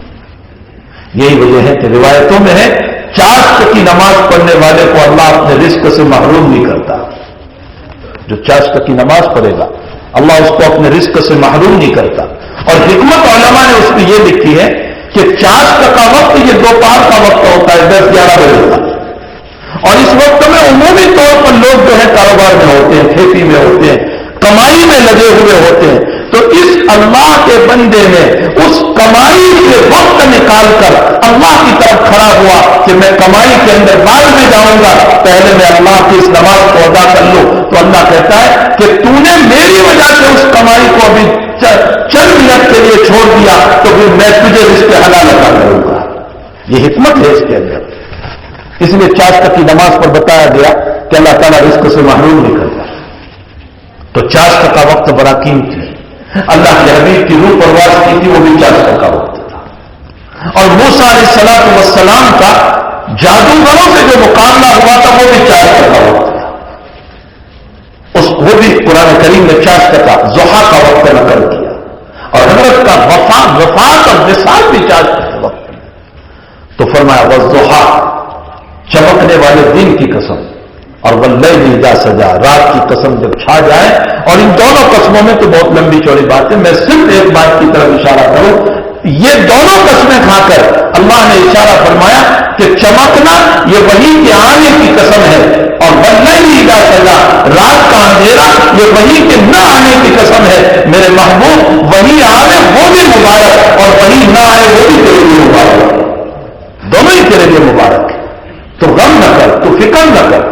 ماں ودعک ربک وما قلی، یہ جواب ہے ان تانا دینے والوں کا جنہوں نے یوں کہا تھا کہ محمد کو اس کے رب نے چھوڑ دیا، محمد کو اس کے شیطان نے چھوڑ دیا، اور محمد کا نسب ختم ہو جائے گا، اس لیے کہ اس کی نرینہ اولاد، مذکر اولاد، میل اولاد مری جا رہی ہے، تو لڑکیوں سے کیا نسب چلے گا؟ اللہ نے جواب دیا، اے میرے محبوب، نہ تیرا نسب منقطع ہوگا، اور نہ تو جو ہے اللہ نے تجھے چھوڑا ہے۔ وما قلی، باودہ کا نہیں چھوڑا تجھے، وما قلی، اور تیرا نسب بھی مقطوع اور ختم نہیں ہوگا۔ یہی وجہ ہے کہ آپ دیکھ لیں ساری دنیا کے نسب یہ بچوں سے، لڑکوں سے چلتے ہیں، مذکر سے چلتے ہیں، لیکن جناب رسول اللہ صلی اللہ علیہ وسلم کا نسب لڑکیوں سے چلا۔ کوئی حسنی ہے، کوئی حسینی ہے، سب کا نسب دو چار نسلوں کے بعد ختم۔ نبی کا نسب 1436 سال ہوئے بھی ختم نہیں ہوا، اور قیامت تک زندہ رہے گا۔ ان اعطیناک الکوثر کا فرمایا فصل لربک وانحر ان شانئک هو الابتر، تیرے ہی دشمن ختم ہونے والے۔ اللہ کہہ رہا ہے وہاں بھی یہی اسی طرح کا مسئلہ ہے، ان شانئک، تیرے ہی دشمن ختم ہونے والے۔ ظاہر سی بات ہے آج نبی کے نام کے اوپر لاکھوں محمد مل جائیں گے، لیکن ابو جہل، ابو لہب، عتبہ، شیبہ، ولید، ان میں سے کسی کا نام دنیا میں نہیں ملے گا۔ محمد نام لاکھوں مل جائیں گے، اس کا نام بھی زندہ، اس کا عمل بھی زندہ، اس کی زندگی بھی زندہ، اور اس کا نسب بھی زندہ ہے۔ ساری چیزیں رسول اللہ صلی اللہ علیہ وسلم کی تعالی شانہ نے زندہ رکھی۔ تو فرمایا میرے پیغمبر وہی آئے وہ بھی تیرے لیے بہت اچھی چیز، اور وہی نہ آئے وہ بھی تیرے لیے بہت اچھی چیز۔ ماں ودعک ربک وما قلی، تیرے رب نے تجھ کو چھوڑا بھی نہیں، اور تیرا نسب بھی ختم نہیں ہوگا۔ یہ تو جواب دیا ان لوگوں کا جنہوں نے آپ کو تانا دیا تھا، اور اب آگے کہہ رہے ہیں وَلَلْآخِرَةُ خَيْرٌ لَكَ مِنَ الْأُولَىٰ، آخرت پچھلا معاملہ اور اولا پہلا معاملہ، اور پہلے معاملے سے مطلب مفسرین اور فقہاء فرماتے ہیں کہ وحی کے آنے کا معاملہ، اور آخرت کا معنی پچھلا معاملہ یعنی وحی کے نہ آنے کا معاملہ۔ تو اللہ یہ فرماتے ہیں میرے محبوب پچھلا معاملہ پہلے معاملے کے مقابلے میں تیرے لیے بہت بہتر ہے۔ کیسے بہت بہتر ہے؟ اس میں وحی آ رہی تھی، اس میں وحی نہیں آ رہی ہے، تو یہ آخرت کا معاملہ یہ بہتر کیسے ہوا؟ محدثین نے، مفسرین نے، فقہاء نے اس کو یوں سمجھایا کہ وہ وحی آ رہی تھی، اس میں تو تمہیں وصل نصیب ہو رہا تھا اپنے اللہ سے، وصل تھا، لیکن جب وحی نہیں آئی تو وصل کے دنوں میں اتنی بے چینی نہیں تھی جتنی فصل کے دنوں میں ہوئی۔ ارے بھائی روزانہ باتیں ہوتی رہتی ہے تو اتنا مزہ نہیں آتا، لیکن دو چار دن باتیں بند ہو جائیں تو پھر بے چینی ہوتی ہے۔ ان دنوں میں مزہ آتا ہے، پھر جن دنوں میں باتیں نہیں ہوتی، اور پھر اس کے بعد جو باتیں ہوتی ہے تو اس میں بڑا لطف آتا ہے، بڑا پیار آتا ہے۔ تو وللآخرۃ، یہ جو وحی بن ہوئی ہے یہ فصل ہے، اور من الاولیٰ یہ وصل ہے۔ فرمایا میرے محبوب تیرا وصل بھی تیرے فصل سے افضل ہے، اس لیے کہ وصل میں وہ بے چینی نہیں تھی میری محبت میں جو فصل میں تجھے ہو رہی۔ تو جو بے چین ہے اس وقت، تو جو میری یادوں میں، حکیم الامت حضرت اقدس تھانوی نور اللہ مرقدہ کو کسی نے لکھا، فرمایا حضرت دعا فرمائیں اللہ کی یادوں کی بے چینی نصیب ہو جائے۔ وہ کیسے لوگ تھے، وہ مرید کیسے تھے؟ آج کل تو مرید کیا ہے، خواب بیان کرنے والے مرید ہیں، اچھے اچھے خواب شیخ کے سامنے بیان کرتے ہیں تاکہ خلافت مل جائے۔ حقیقت یہ ہے کہ لاکھوں خلافتیں اور اجازت مل جائے، اگر ہم محمدی نہیں بنے ہیں تو کوئی شیخ ہمیں چھڑا نہیں سکتا ہے۔ محمدی بننے کی ضرورت ہے۔ تو وہ مرید کیسے ہوں گے جو حضرت کو لکھ رہے ہیں کہ حضرت اللہ کی یادوں کی مجھے بے چینی نصیب ہو جائے؟ تو حضرت نے جواب جو خط لکھا ہے، حضرت نے جواب لکھا اللہ تمہیں چین میں بے چینی نصیب کر دے۔ کیا جملہ لکھا، اللہ تمہیں چین میں بے چینی نصیب کر دے، اس لیے کہ چین وصل ہے اور بے چینی فصل ہے۔ تمہیں وصل میں فصل نصیب ہو جائے کہ کبھی کبھی ایسا بھی ہو کہ وہ تمہیں راستہ ٹوٹتا ہوا نظر آئے اور پھر تم سجدوں میں دوڑو، پھر اللہ کی رحمتیں اترتی ہوئی ہو جائے، تو تمہیں چین میں بے چینی نصیب ہو جائے۔ تو حقیقت یہ ہے میرے بھائیوں کہ اس سورت کا نزول جو ہے وہ جناب رسول اللہ صلی اللہ تعالیٰ علیہ وسلم کی تسلی کے لیے ہوا ہے، اور یہ وہ واحد پیغمبر ہے کہ قرآن میں اللہ نے، حالانکہ وہ خالق ہے، یہ مخلوق ہے، اللہ کے حبیب مخلوق ہے اور وہ خالق ہے، لیکن وہ خالق اپنے محبوب کی اتنی محبت رکھتا ہے کہ پورے قرآن میں تمام نبیوں کو نام سے بلایا لیکن آقا کو نام سے نہیں بلایا۔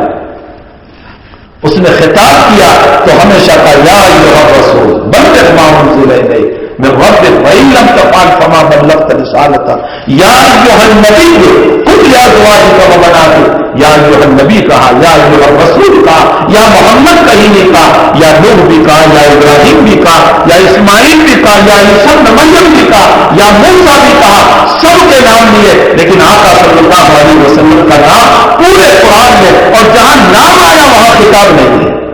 محمد رسول اللہ والذین معه اشداء علی الکفار ما کان محمد ابا احد من رجالکم ولکن رسول اللہ، لیکن یہاں خطاب نہیں فرمایا، اور جہاں خطاب ہے وہاں محمد بھی بولا گیا، وہاں رسول بولا گیا، وہاں نبی بولا گیا، اور یہ نبی وہ ہے کہ جس کے ایک ایک عضو کا اللہ نے قرآن میں تذکرہ فرمایا، کبھی تو اس کی آنکھوں کا تذکرہ کیا، لا تمدن عینیک الی ما متعنا به ازواجا منهم، اے نبی تیری آنکھوں کی قسم، اور کبھی اللہ تعالیٰ نے آپ کے سینے کی قسم کھائی، الم نشرح لک صدرک ووضعنا عنک وزرک، اور کبھی تو اللہ تعالیٰ نے آپ کے پشت کا ذکر مبارک فرمایا، ووضعنا عنک وزرک ووضعنا عنک، آپ کے پشت سے ہم نے بوجھ کو، تو آپ کے پشت کا تذکرہ، آپ کی آنکھوں کا تذکرہ، آپ کے چہرے مبارک کا تذکرہ، اور چہرے مبارک کے درکنار وہ تو تھا ہی نورانی، آپ نے کمبلیں اوڑھی ہے اس کا بھی اللہ نے تذکرہ فرمایا،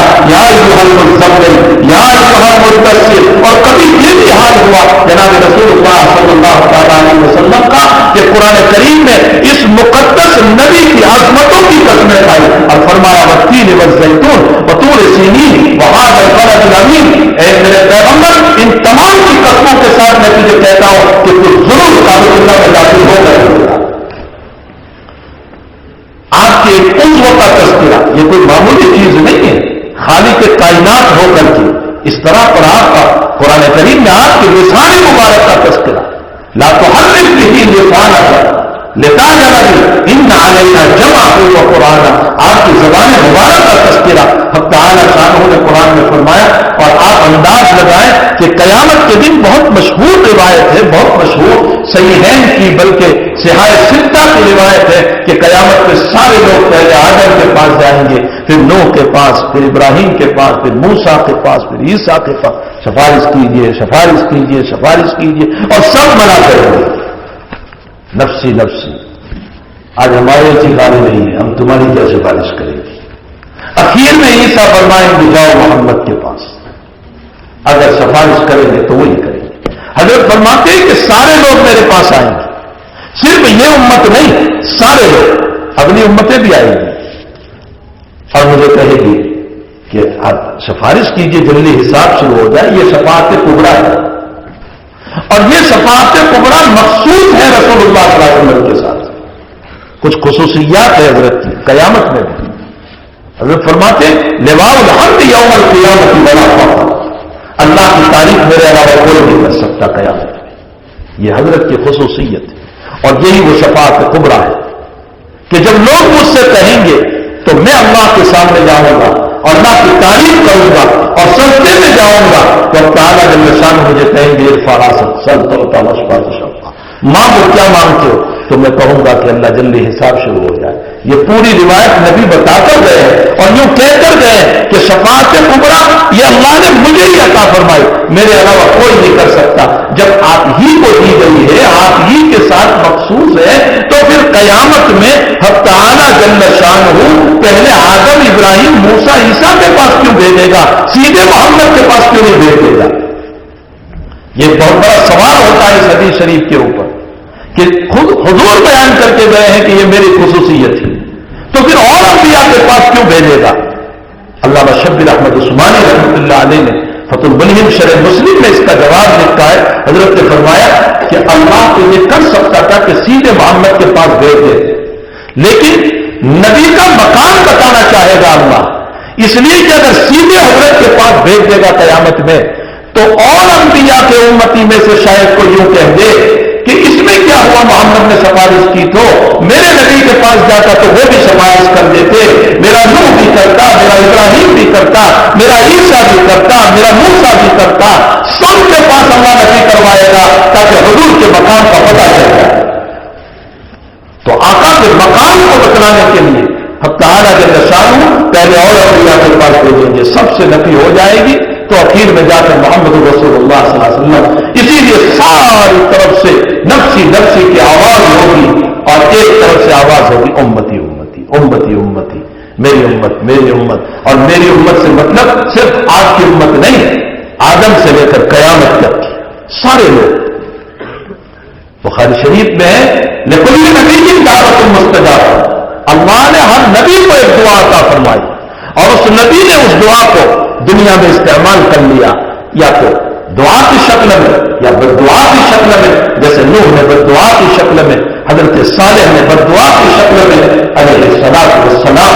ان انبیاء میں سے تمام نے اپنی دعا کو استعمال کر لیا. فرمایا اللہ نے مجھے بھی ایک دعا دی ہے. فرمایا صحابہ نے یا رسول اللہ استعمال کر لیجیے، ہمارے بگڑے ہوئے حالات ہیں. حضرت نے فرمایا نہیں، انی خبا کی دعائی، میں نے اپنی دعا کو چھپا دیا ہے، میں قیامت میں اس کو استعمال کروں گا شفاعت کی شکل میں. فرمایا دنیا میں کیوں نہیں؟ حضرت فرماتے ہیں میں دنیا میں اس لیے نہیں کہ اگر ابھی استعمال کر لو صرف تم کو فائدہ ہوگا، اور قیامت میں استعمال کروں گا تو تمام نبیوں کی امت کو فائدہ ہوگا، اس لیے کہ سارے نبیوں کی امت بھی میری ہی امت ہے. جب وہ انبیاء میرے تابع ہیں تو انبیاء کے ماننے والے امتی جو ہیں وہ بھی میرے ہی تابع ہیں، تو ان تمام کو فائدہ ہوگا. اور یہیں سے علماء نے ثابت فرمایا رحمت للعالمین، سارے عالم کے لیے رحمت یاب. اور آپ کی رحمت کا ظہور علانیہ طور پر قیامت میں اس طرح پر ہوگا. ان میں خبا کو دعائیں، میں نے اپنی دعا کو چھپا رکھا ہے. تو جناب رسول اللہ صلی اللہ علیہ وسلم کو جو مقام عطا فرمایا، معراج سے واپسی ہو رہی ہے، 7ویں آسمان پر ابراہیم خلیل اللہ علیہ السلام ملے. انام شراب بات تو ہوئی کہ امت کو سلام کہنا اور کہنا کہ جنت چتیر میدان ہے، تسبیحات کرو گے، اتنے درخت لگیں گے. بالکل یہ روایت صحیح ہے. فرمایا لیکن یہ نہیں کہا کیا ہدیہ لائے اور کیا ملا اور اللہ نے آپ کو کیا دیا. چھٹے آسمان پر پہنچے تو حضرت موسیٰ علیہ السلام نے پوچھا کیا ہدیہ لائے؟ فرمایا 50 نماز. فرمایا میرا تجربہ ہے کہ میری امت 2 پڑھتی تھی، آپ کی امت 50 کیسے پڑھے گی؟ جائیے کچھ کم کرائیے. تو موسیٰ واپس بھیج رہے اور نبی علیہ السلام واپس جا رہے اور اب تعالیٰ 5 کم کر رہے، پھر واپس آ رہے، پھر موسیٰ کا مشورہ، پھر 5 کم ہو رہی ہے، بار بار جا رہے اور 5 کم ہوتی رہی، اخیر میں 5 رہ گئے. حضرت موسیٰ نے تو پھر بھی مشورہ دیا کہ اب بھی کچھ کم کرائیے. اللہ کے نبی نے فرمایا ہر مرتبہ 5 کم ہوئی، اب کہ اگر گیا تو یہ 5 بھی ہاتھوں سے جائے گی، کریم کے دربار سے خالی ہاتھ آنا پڑے گا. تو یہ 5 نماز رہ گئے. اب ان 5 نمازوں کو لے کر آئے تو اللہ کا پیغام اترا لا تبدیل لکلمات اللہ، میری بات بدلا نہیں کرتی، میری بات عقل ہے. محمد میں نے نماز 5 دی ہے عملاً، لیکن ثواباً آج بھی 50، ثواب پورا 50 کا ملے گا. عملاً کام کیا ہے، ثواباً نمازوں کا ایک نماز پر 10 نماز کا ثواب ملتا ہے. یہاں محدثین نے سوال فرمایا کہ آخر حضرت موسیٰ علیہ السلام ہی نے مشورہ کیوں دیا؟ مشورے کے حقدار تو ابراہیم خلیل اللہ تھے، اس لیے کہ ابراہیم کو اس امت سے سب سے زیادہ تعلق. سنت ابراہیم هو سماكم المسلمين من قبل وفي هذا ليكون الرسول شهيدا عليكم. ہم سے سب سے زیادہ تعلق ابراہیم علیہ السلام کو قربانیاں ان کی سنت پر ادا کر رہے ہیں، صفا مروہ کی سعی ان کی بیوی حاجرہ کی یادوں میں ادا کر رہے ہیں. بنایا ہوا کعبہ جو ہمارا قبلہ قرار دیا گیا یہ انہی کا تعمیر شدہ اور تعمیر کیا ہوا کعبہ ہے جس کا ہمارا قبلہ بنایا گیا. تو ہم سے سب سے زیادہ نسبت ہے حضرت ابراہیم علیہ السلام کو. حق تو یہ پہنچتا تھا کہ ابراہیم مشورہ دیتے، لیکن ابراہیم نے مشورہ نہیں دیا. محدثین نے لکھا ہے کہ ابراہیم مقام خلت پر ہے، اور مقام خلت کا معنی یہ ہوتا ہے خلیل اس کو کہتے ہیں کہ جو اپنے دوست پر کوئی اشکال نہ کرے. اگر خلیل مشورہ دیتے تو یہ گویا اللہ کی بات پر اشکال کی شکل بن جاتی جو خلت کے خلاف تھا، اس لیے اللہ نے ابراہیم کو نہیں کہا. چھٹے آسمان پر آئے تو موسیٰ علیہ السلام تو کلیم ہے، اور کلیم اس کو کہتے ہیں جو بہت باتیں کرتا. اور موسیٰ علیہ السلام بہت کثرت سے اپنے رب سے باتیں کرتے تھے، بہت کثرت سے عجیب عجیب باتیں کیا کرتے تھے. اللہ کی تو کبھی سوتا بھی نہیں، یہ بھی کہا اللہ کہ تو کبھی سوتا ہی نہیں، تجھے نیند ہی نہیں آتی. تو اللہ نے کہا 2 کانچ کی بوتلیں لے لے اور سو جا، صبح تمہارے اس سوال کا جواب دوں گا. اور صبح دونوں کانچ کی بوتلیں ٹوٹ چکی تھی. اللہ نے وہی بھیجی. موسیٰ ایک رات کی نیند میں تم 2 بوتلوں کی حفاظت نہیں کر سکے، اگر تیرا رب سو جائے تو اس مخلوق کا کیا ہوگا. اور بھی بہت ساری روایات ہیں. موسیٰ علیہ السلام کے بعد میں کثرت سے کلام فرماتے تھے اب تعالیٰ جل شانہ سے. تو موسیٰ کلیم تھے. جب کوئی پتا اللہ کی اجازت کے بغیر نہیں گرتا، کوئی قطرہ اللہ کی اجازت کے بغیر نہیں گرتا، کوئی ذرہ اللہ کی اجازت کے بغیر نہیں گرتا، تو موسیٰ آسمانوں میں بیٹھے بیٹھے اللہ کی اجازت کے بغیر بولتے یہ کیسے ہو سکتا ہے؟ موسیٰ کو بلوایا ہے اللہ جل شانہ اور منتخب فرمایا موسیٰ کو اللہ جل شانہ. کیوں منتخب کیا؟ وہ تو بنی اسرائیل کے نبی ہیں، ان پر ایمان لانا ہے، ورنہ ان کی شریعت تو منسوخ ہو چکی ہے. پھر ان کو منتخب کیوں فرمایا؟ وجہ یہ ہے، اور ساری وجوہات علماء نے لکھی ہے، میں ان وجوہات کا ذکر نہیں کرتا. فضیلت جناب رسول اللہ صلی اللہ علیہ وسلم پر علامہ شبیر احمد عثمانی نے جو بات لکھی ہے میں اسے نقل کروں. حضرت نے یوں فرمایا کہ اصل میں موسیٰ علیہ السلام نے اس امت کی فضیلت کو دیکھ کر اس امت میں آنے کے لیے دعا کی تھی کہ مالک کریم مجھے یہ امت میں جانا نصیب کر دے. تو ویسے تو نصیب نہیں ہوا، تعالی شانہ کی طرف سے دعا منظور نہ ہوئی، لیکن اللہ جل شانہ نے موسیٰ کو منتخب کر کے فرمایا موسیٰ جس نبی کی امت میں تو جانا چاہتا تھا وہ نبی 50 نمازیں لے کر جا رہا ہے، تم مشورہ دے کر ان کو میرے پاس بھیجو اور مشورہ دے کر ہی ان کی امت میں شریک ہو جاؤ. تو حضرت موسیٰ مشورہ دے کر اس امت میں شریک ہوئے. اس سے اس امت کے مقام کا بھی پتہ چلتا ہے، جہاں آقا صلی اللہ علیہ وسلم کا مقام وہاں اس امت کے مقام کا بھی پتہ چلتا ہے. میرے بھائیو اتنا عظیم الشان نبی، اتنا عظیم الشان نبی، اس نبی کے طریق، اس نبی کی زندگی، اس نبی کا طور و طریق، اس کا سونا اٹھنا بیٹھنا، اس کا معاف کرنا درگزر کرنا، ان ساری باتوں کو ہمیں اپنی زندگی میں اتارنا چاہیے. جناب رسول اللہ صلی اللہ علیہ وسلم نے فرمایا خیر الکلام کلام اللہ، بہترین کلام اگر کوئی ہو سکتا ہے تو اللہ کا کلام ہے. قرآن کریم سے بہتر کوئی کلام نہیں، دنیا میں کوئی کلام نہیں ہو سکتا ہے اللہ کے کلام سے بہتر. وخیر الهدی هدی محمد صلی اللہ علیہ وسلم وفی روایت واحسن الهدی هدی محمد صلی اللہ علیہ وسلم. اور بہترین طریقہ جناب رسول اللہ صلی اللہ علیہ وسلم کا طریقہ ہے، آپ سے بہتر طریقہ کوئی نہیں ہو سکتا. اس امت میں اگر ہمیں کام کرنا ہے، ہمیں غیروں کو اپنا بنانا ہے، ہمیں ان کو اپنے قریب کرنا ہے، ان کے اندر ہمیں گھسنا ہے، تو اس صورت میں ہمیں نبی کے طریقوں کو اپنانا پڑے گا. نبی کھڑا ہوا ہے تو تنے تنہا تھا، اور سارا مکہ آپ کا دشمن تھا، شرک سے بڑا ہوا، کفر سے بڑا ہوا. تمہارے ہندوستان میں وہ تعصب نہیں ہے جو مکہ میں تعصب تھا. یہاں تو تم 50,000 25 کروڑ کی ہو، وہاں تنے تنہا ایک نبی تھا اور آپ کے مقابل کوئی نہیں تھا. لیکن آپ نے لوگوں کے دلوں کو جیتا ہے اخلاق کے ذریعے سے، محبت کے ذریعے سے، آداب کے ذریعے سے. جو عورت آپ کو گالیاں دیتی ہے وہی عورت پانی بھر کر کے جا رہی ہے، روایتوں میں کہ وہی عورت پانی بھر کر کے جا رہی ہے اور اس سے اٹھایا نہیں جا رہا ہے، تو حضرت نے فرمایا ماں جی لاؤ اٹھا لوں میں، اور حضرت نے اپنے سر پر اٹھا لیا اور اٹھا کر کے گئے اور گھر پہ پہنچے تو عورت پوچھنے لگی بیٹا بتاؤ تم ہے کون، تم کون ہو، کچھ معاوضہ لے جاؤ. کہا نہیں مجھے معاوضہ نہیں چاہیے، مجھے تو آپ کی خدمت مقصود تھی. کہا تم ہو کون؟ کہا میں فلاں خاندان سے تعلق اور میرا نام محمد. کہا وہی تو نہیں جس کو نبی کہتے ہیں؟ کہا ہاں میں وہی ہوں، لوگ مجھے نبی کہتے ہیں. فرمایا اچھا میں نے تو تیرے قتل کے لیے کئی لوگوں کو تیار کیا تھا، وہی آپ کی غلامی میں بیٹھ گئی، وہ ویسی جو حمزہ کے ٹکڑے کرنے والا ہے آپ کی غلامی میں بیٹھ رہا ہے. وہ ابو سفیان جو احد میں آیا، جو بدر میں آیا، جو خندق میں آیا، وہ آپ کے قدموں میں بیٹھ رہا ہے. وہ سہیل بن عمرو جو حدیبیہ کے موقع پر نبی کو روک رہا ہے اور یہ کہہ رہا ہے کہ محمد نہیں آنے دیں گے اس سال، لیکن فتح مکہ ہوا ہے اور جب حضرت کعبۃ اللہ میں 2 رکعت نماز پڑھی اور جب نکل گئے تو آپ دروازے کعبہ کے اوپر یوں ہاتھ لگا کر کھڑے ہو گئے اور حضرت نے فرمایا اے مکہ والوں، سارے لوگ تھے، ابو سفیان بھی ہے، سہیل بن عمرو بھی ہے، سارے لوگ ہیں. حضرت نے فرمایا بتاؤ میں تمہارے ساتھ کیا معاملہ کروں گا؟ تو سہیل بولا انت الکریم وابن الکریم، تیرا باپ بھی کریم پھپھو بھی کریم ہے، ہم تجھ سے کریمی کی امید رکھتے ہیں. تو اللہ کے حبیب نے فرمایا میرے بھائی نے اپنے یوسف نے اپنے بھائیوں کو معاف کیا تھا، لا تثریب علیکم اليوم، اے مکہ والوں میں وہی جملہ تمہیں کہہ کر کے معاف کرتا ہوں، لا تثریب علیکم اليوم. آج ہمارا حال یہ ہے کہ ہم ایک بستی میں رہ کر ایک دوسرے کو معاف نہیں کرتے. نبی علیہ السلام نے فرمایا لا تدابروا ولا تحاسدوا ولا تباغضوا وكونوا عباد اللہ اخوانا. آپس میں سازشیں مت کرو ایک دوسرے کے خلاف، لا تدابروا، ایک دوسرے کے خلاف سازشیں نہ کرو، ولا تحاسدوا، حسد نہ کرو، ولا تنازعوا، کانافوسی نہ کرو ایک دوسرے کی. اگر کوئی نہیں چاہتا ہے تمہیں اپنی بات سنانا، تم کانافوسی نہ کرو. وَقُولُوا عِبَادَ اللَّهِ اخوانا، نبی نے اخوان کا لفظ استعمال کیا.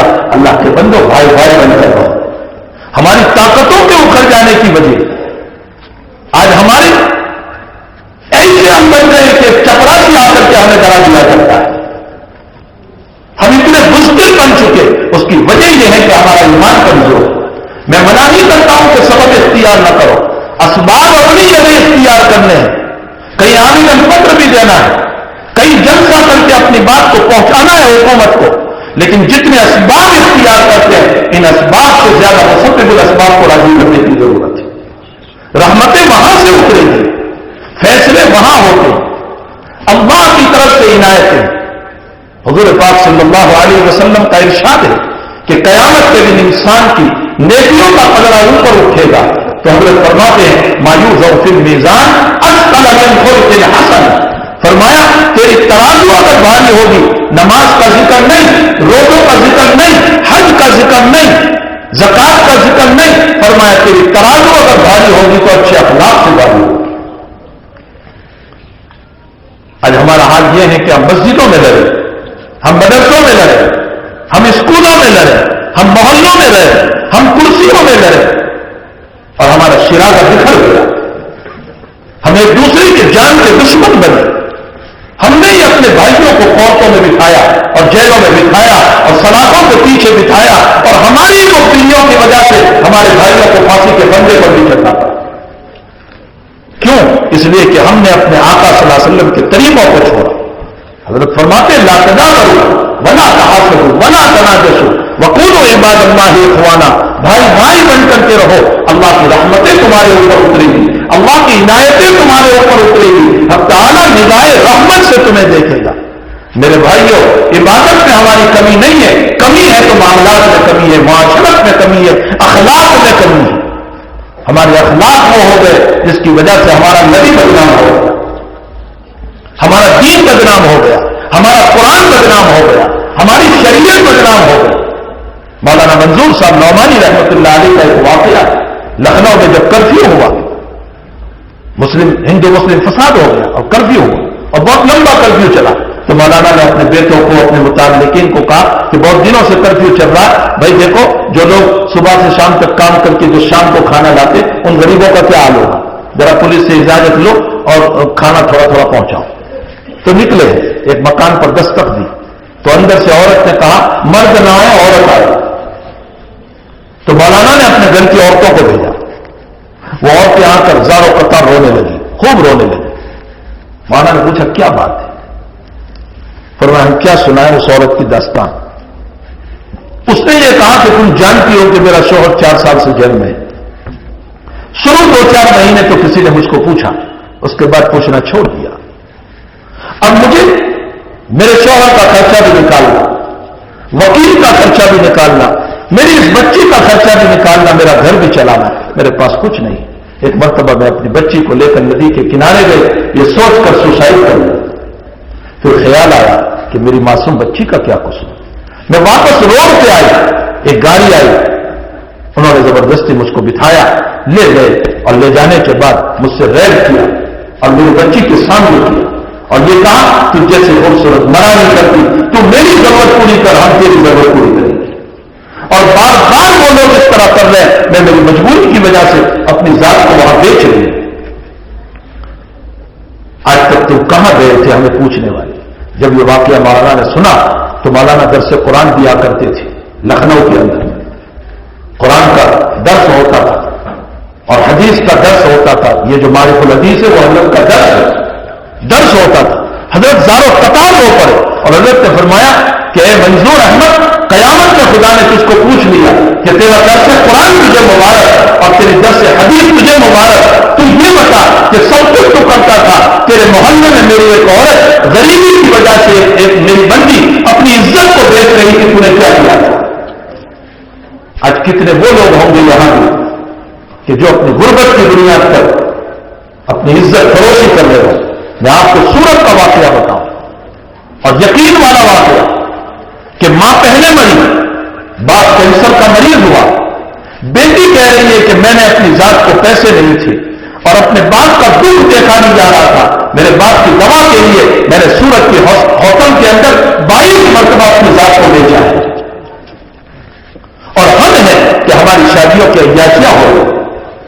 ہمارا منتق ہے کہ 5 لاکھ روپے کا لگتا ہے اور نہ معلوم کیا کیا ہمارے وہاں 10-10, 15-15, 20-20 لاکھ روپے اس کے اندر خرچ ہوتے.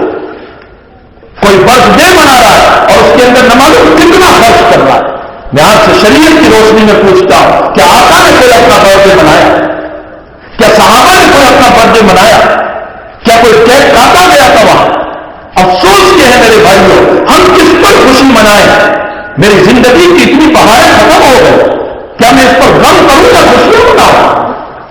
میرا یہ سال پورا ہو رہا تو اب میں کیک کاٹ کر خوشیاں مناؤں یا غم کروں کہ اللہ میری زندگی کی اتنی بہاریں ختم ہو؟ مجھے تو رونا چاہیے، اس پر خوشی کس بات کی؟ غیروں کے طریقے ہم نے اپنائے، جس پر اللہ کی لعنت اترتی ہے ان کے طریقے ہم نے اپنائے. نبی علیہ السلام کے وہ طریقے جو پیارے تھے، دلارے تھے، وخیر الہدی ہدی محمد صلی اللہ علیہ وسلم، ان طریقوں کو ہم نے چھوڑ دیا. ہمارے دل و دماغ سے وہ طریق نکل گیا. اسی لیے ہمیں چاہیے کہ ہمیں ان طریق کو اپنانے کی ضرورت ہے. ابو عثمان حربی رحمۃ اللہ علیہ بڑے بزرگ تھے اور سلسلے نقش بندیہ کے آدمی تشریف لے جا رہے تھے اور اوپر سے کسی نے رات گرائی. غلطی میں ہو گیا، پتہ نہیں تھا، رات گر گئے. مریدوں نے کہا کہ حضرت ہم اوپر جا کر خیر گزارے، کون ہے یہ؟ تو ابو عثمان حربی فرماتے بھائی کچھ کہنے کی ضرورت نہیں ہے، میں شکر ادا کرتا ہوں اللہ کہ رات بھی گری ہے، ورنہ ابو عثمان کو آگ گرانے لگا. فرمایا میرے نبی نے تواضع سکھائی، ہمیں تکبر بھی سکھایا، شان بھی بتائی. آج ہماری زندگیاں تکبر بھی چل رہی.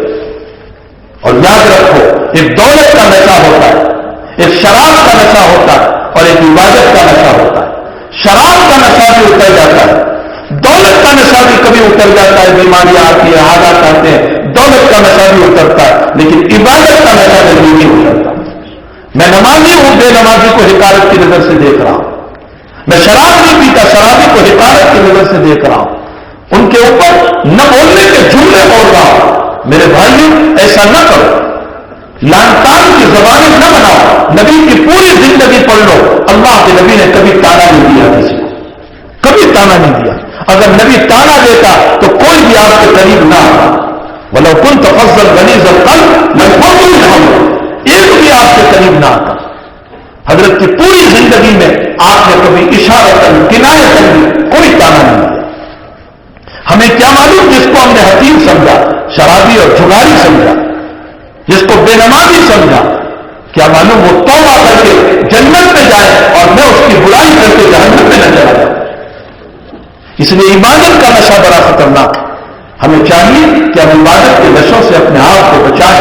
آقا صلی اللہ تعالی علیہ وسلم نے ہمیں اس بات کی تعلیم دی. تو تواضع اختیار کرو، عاجزی اختیار کرو، تکبر سے اپنے آپ کو بچاؤ. جنید بغدادی رحمۃ اللہ علیہ کو کسی نے کہہ دیا کافر تو حضرت رو پڑے. جنید بغدادی سید الطائفہ متبع سنت، فرمایا کافر ہے. حضرت رو پڑے. کسی نے پوچھا حضرت رونے کی وجہ؟ فرمایا میں اس لیے رو رہا ہوں کہ میں اللہ کے نبی کا امتی ہوں. ارے غیر مسلم صحیح، وہ بھی تو نبی کے امتی ہے. فرمایا میں محمد صلی اللہ علیہ وسلم کا امتی ہوں. تو اس لیے جب اس کو کافر کہا تو میرے دل میں جھٹکا لگا کہ محمد کے امت کا کافر اتنا اچھا ہوتا ہے تو محمد کی امت کا مسلمان کتنا اچھا ہوگا. اپنے آپ کو کتنا گرایا آپ نے، کتنا گرایا. یہ نہیں تھا مریدوں سے کہ بدلہ لے. اللہ کے نبی صحابہ کو ایسے کنٹرول کیا کرتے تھے، ایسے سنبھالا کرتے تھے. حضرت حنظلہ نے فرمایا نافقہ حنظلہ، حنظلہ منافق ہو گیا. بہت مشہور روایت، حنظلہ منافق ہو گیا. ابو بکر نے فرمایا کیوں؟ فرمایا گھر کی کیفیت اور ہے، حضور کے مجلس کی کیفیت اور ہے. ابو بکر نے کہا اگر اسی کو نفاق کہتے ہیں تو میرے اندر بھی ہے، میں بھی منافق. چلے نبی کی خدمت پہ. اب نبی علیہ السلام دونوں کو سنبھال رہے. یہ ہے شیخ کامل کا کام، یہ ہے شیخ کامل کا کام کہ گرتے ہوئے مایوسی کے عالم میں اپنے مرید کو سنبھال لیں. صحابہ کو کیسے سنبھالا؟ حضرت نے فرمایا ہاں کدا وہاں کدا. وہ بھی ایمان ہے، یہ بھی ایمان ہے.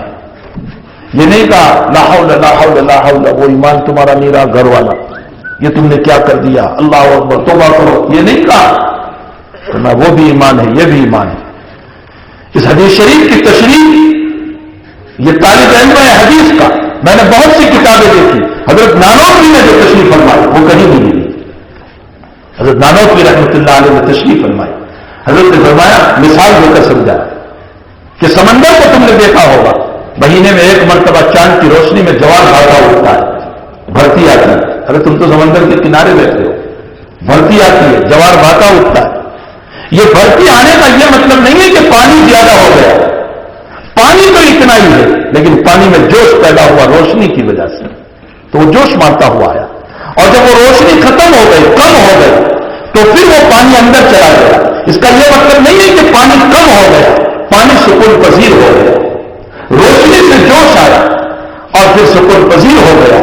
فرمایا نبی علیہ السلام نے فرمایا کہ میرے پیارو جب تم میری مجلس میں ہوتے ہو تو بھی ایمان کامل ہی ہے لیکن میری روشنی کی وجہ سے جوش مارتا ہے، اور جب مکان سے ہوتے ہو تو بھی ایمان کامل ہی ہے لیکن وہ سکون پذیر ہوتا ہے. کیسے سنبھالا صحابہ؟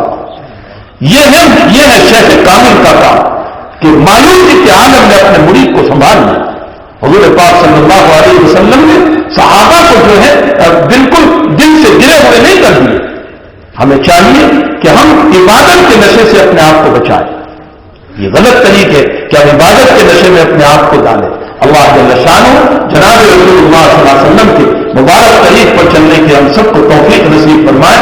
اسی مناسبت سے میں نے حدیث پڑھی وخیر الہدی ہدی محمد صلی اللہ علیہ وسلم. بہترین طریقہ اگر کوئی ہے تو وہ آقا صلی اللہ علیہ وسلم کا طریقہ ہے. اس ملک میں بھی اگر ہم اپنے آقا کے طریق پر رہیں گے انشاءاللہ تعالی دشمنوں کے دلوں کو جو جیت سکتے. شرط سارے لوگ متاثر نہیں ہیں، کچھ سمجھ والے بھی ہیں.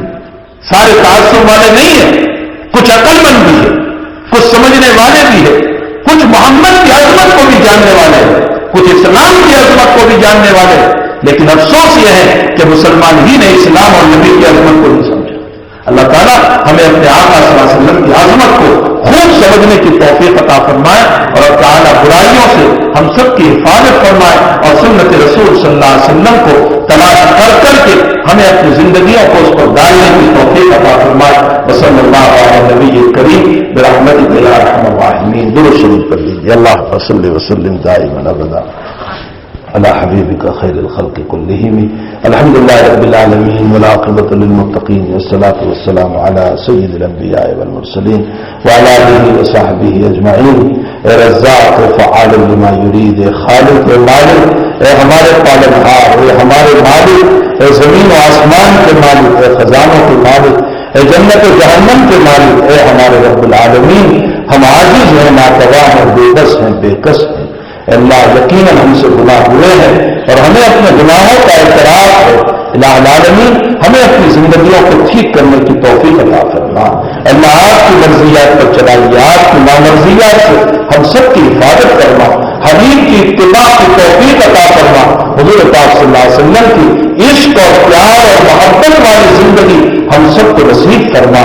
اور اللہ آپ کی شریعت اور قرآن کو ہمارے سینوں سے لگانے کی اللہ ہم سب کو توفیق عطا فرما. اللہ مردوں کو بھی معاف فرما، عورتوں کو بھی معاف فرما، ہمارے جوانوں کو بھی معاف فرما، بچیوں کو بھی معاف فرما. اللہ ہمارے جوانوں کو حسنین جیسی زندگی عطا فرما، ہمارے جوانوں کو طلحہ بن برا جیسی زندگی عطا فرما، ابن عباس ابن عمر جیسی زندگی عطا فرما.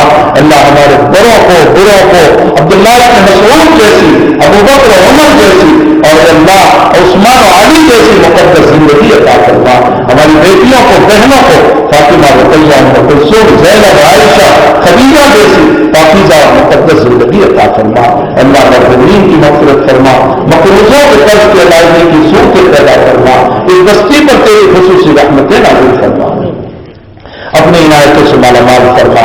الہ العالمین ہر طرح کے شرور، فتن، بلایا، مسائل سے، پکڑ سے، ناگہانی آفات سے، اللہ حاسدین کے حسد سے، متعصبین کے تعصب سے یہاں کے مسلمانوں کی حفاظت فرما، پوری حفاظت فرما. ان کے کاروبار کی حفاظت فرما، ان کی جائیداد کی حفاظت فرما، ان کے مکانوں کی حفاظت فرما، ان کی بہو بیٹیوں کی آب و عزت کی حفاظت فرما. اے اللہ ہمارے تمام بیماروں کو شفا دائمہ مستمرہ عطا فرما. الہ العالمین ہمیں نماز کی حلاوت نصیب فرما، ذکر کی مستی عطا فرما، تلاوت قرآن میں مزہ نصیب فرما. اے اللہ ہر طرح کی آفات و بلایا سے ہم سب کی حفاظت فرما. جو مانگا اپنے فضل سے عطا فرما، نہیں مانگا اپنے فضل سے رسید فرما. ہماری دعاؤں کو اپنے فضل و کرم سے قبول فرما. اس مجلس کے مخلصین کی آمینوں کے ساتھ ہم سب کی آمینوں کو بھی قبول فرما. آمین یا رب العالمین. وصلی اللہ علی نبی الکریم برحمتک یا ارحم الراحمین. مسافر کا ماحول نہ بنا ہے، مجھے بہت دور پھر پہنچنا ہے، بس میں سلام کر دیتا ہوں. بڑا مجمع ہے. السلام علیکم ورحمۃ اللہ وبرکاتہ.